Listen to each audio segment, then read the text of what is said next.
Si Patawa ka, sabi ni Patawa ka, ang akin lang, bawasan ng pagiging mahangin. Kasi pag natapik ka, iyak ka.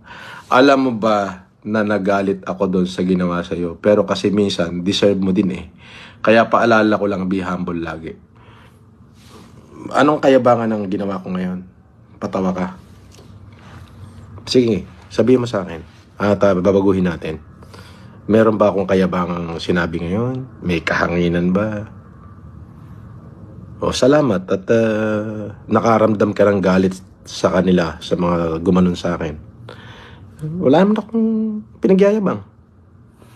Meron ba ako sinabing kayabangan ngayon? Wala naman. Wala naman ako iyayabang. Sinabi ko lang naman, nag-aaling ako sa prosecutor office, which is totoo naman. Andun naman ako ngayong March 25. March 25, yan. 2026, tama ba? Oh, andun ako. Ayokong baka sabihin mo kasi niloloko kita. Oh, ayan oh. Diba?